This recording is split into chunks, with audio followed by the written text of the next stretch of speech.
Welcome to Sightings. I'm Tim White. Tonight, UFO experts who conduct serious research have a whole vocabulary to describe their formative science. One term you may not be familiar with is flap. A flap occurs when UFOs appear in waves over a specific area for a specific period of time. The appearance of flaps has sinister overtones for ufologists who believe these recurring sightings have a secret and perhaps deadly agenda. All around the globe, there are certain places that seem to act as natural UFO magnets. These areas are attracting flaps, or waves of UFOs, that may last for years. There are hotspots in Russia, Europe, and in South America, the heavily populated city of Sao Paulo has had hundreds of sightings by thousands of people. These flaps have prompted researchers to try to find a common pattern or motive. Anybody who studies this soon becomes almost desperate to understand a pattern or to impose some purpose on the phenomenon. In the United States, sightings are widespread and occur almost nightly. America's #1 hotspot is Gulf Breeze, Florida. Ralph Fuller's sighting in 1988 was among thousands of others, but Ralph was the first to capture a UFO on tape. I don't know what that is out there over the Gulf, but we just had a real bright light. I think it might be a flying saucer. They seem to spawn one another. The two went to 3 and 4, and ultimately, over a matter of maybe a couple of minutes' time, there were 10 of these lights out over the Gulf. And they seemed to be in some semblance of a formation, but still in all, there was no movement whatsoever, no noise, no sound, nothing of that sort. You see nothing but the Gulf of Mexico. The nearest point of land would be the Yucatan Peninsula. And there were no boats or anything of that type in the area either.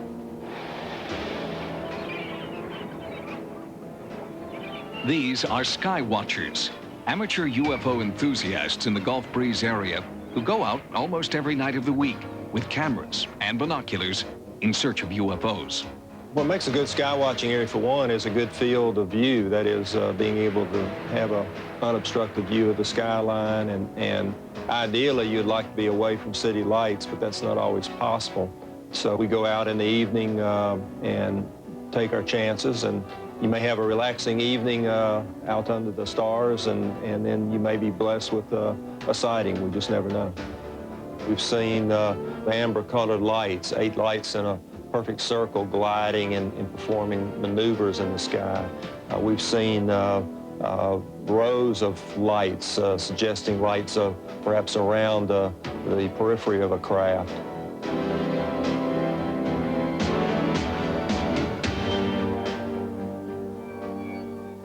There are UFO hotspots all over the country.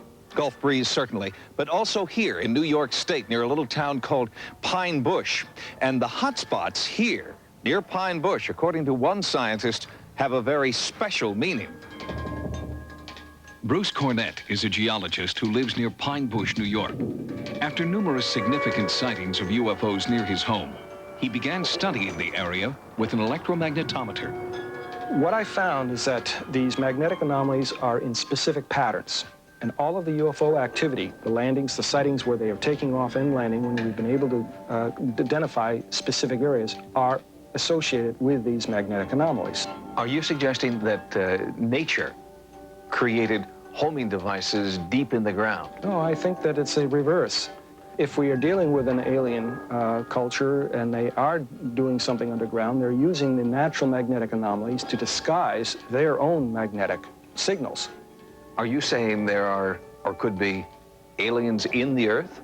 I'm not saying it's certain. It is definitely possible, based on what I've seen. Do you realize how that sounds? I don't like the idea just simply because it is so outrageous.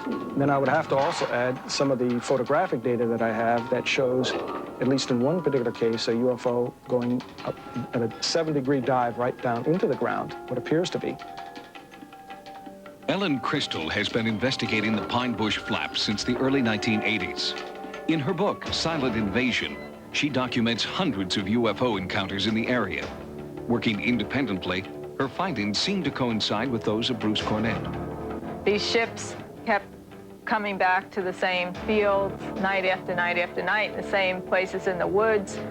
Also, we had experiences where we clearly heard somebody drilling in the woods at night, and this is private property. It seems that there's something being constructed underground, such as an artificial installation of some type. One of the most well-documented sightings in history occurred in Pine Bush on August 6, 1992.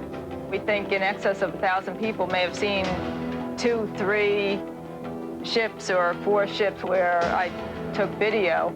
And all the police departments across the whole lower New York State area was simply inundated with just hundreds and hundreds of calls. We looked over the top of the trees, and there was this object there out of nowhere, this great big object. It was about 300 foot wide, the size of a football field hanging over your head, and about 300 foot off the ground. We looked at our clocks, and we had 3 battery-running clocks, 2 in the kitchen and 1 in the living room. And for some strange reason, all 3 clocks were stopped at the same time. Just about everyone in Pine Bush has seen a UFO. In his barbershop, Butch Hunt hears a lot of stories from eyewitnesses about strange alien encounters. About 60% of the people around here, I think, have seen something. And some talk about it and some don't. They're just afraid to talk about it. Afraid of ridicule and intimidation. The one that we saw was over Red Mills Bridge, and there were 6 of us in the car, but it just so nice. It just glided right over the trees, and we just got out and stood there, and just gawked at it, and nobody said a word. But the whole episode was probably 30 seconds. But it was huge. It was bigger than the bridge. UFOs are cited by all kinds of people, including the most credible professionals that you can find.